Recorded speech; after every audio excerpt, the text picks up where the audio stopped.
the key divisions in the early stages of the civil rights movement and the general impact across the board. Sam, come on. Sit up straight. Right, stop slouching. This is the perfect opportunity for you to engage, so make the most of it. Well, we learn the same stuff every year for Black History Month. Every single October, we learn the same things. Either apartheid, slavery, or the civil rights. How many of you guys have actually learned something new these last years? See?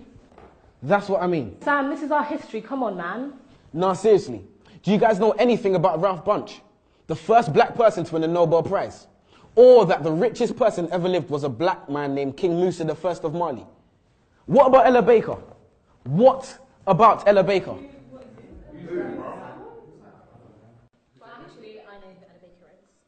One of the most influential women of the civil rights movement. This is why I can't take Black History Month seriously, man.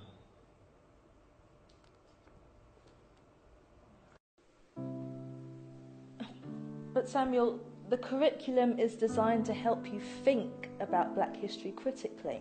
Actually, miss, it's designed to teach us what to think, not how to think. For example, when that light switched, you taught us it was Thomas Edison who made that happen, when ironically it was actually a darker man who made that light flick, Lewis Latimer to be precise.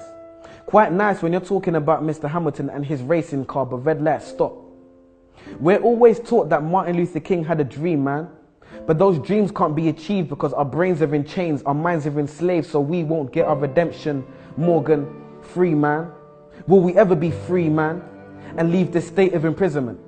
And take that walk of free, damn it, green man from a traffic light invented by the same man who made gas masks to protect our organs. Another free man named Garrett Morgan. But I bet you never knew that. We need to open our minds.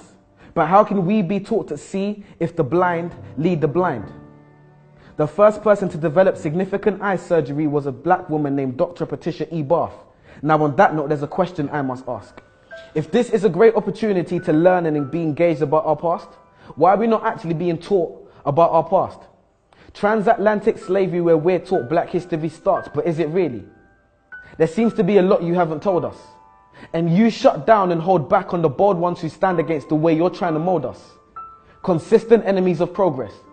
You're surprised because I know things you don't expect me to know yet. And when I tell you you're wrong for telling me about me, you call it a riot while I call it a protest. The Broadwater Farm riots. The media exacerbate and make it seem like it's a bunch of delinquent youths on the streets, when really the first cause and trigger was death at the hands of the police. We cease to know information and the truth. And that's simply because you withhold information from the youth.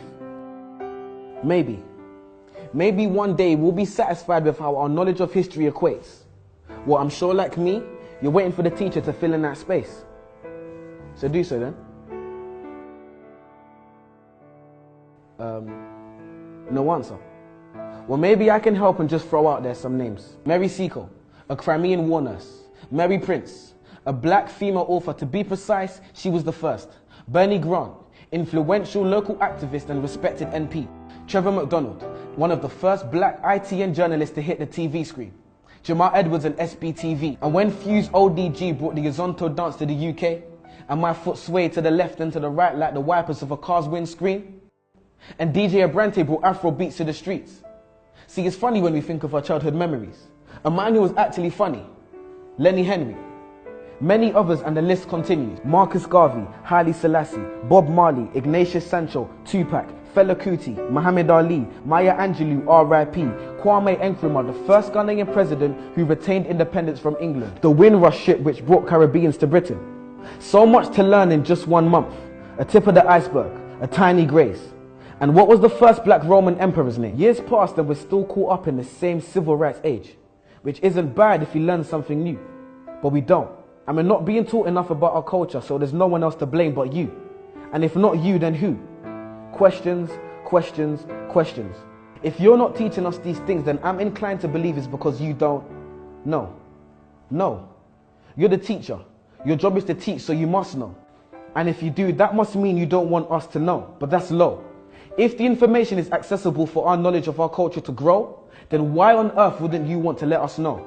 Why are you focused so heavily on the influential but very few men and women who made things happen for us? Why are my people being highlighted for a predominantly negative past? Why do I know the things that you don't and I'm not the teacher, you are? Why are you focused on our negative past but not on our bright future? Why are you not abreast with the great young things that people are doing in this world? Why are young people's trademarks and stereotypes gang culture and young pregnant girls? Why are the young people not being given the time of day? And his name was Septimus Severus, by the way. I'm sure as a student, the code of conduct has been breached. So I'll stop here and let you do your job. So teach.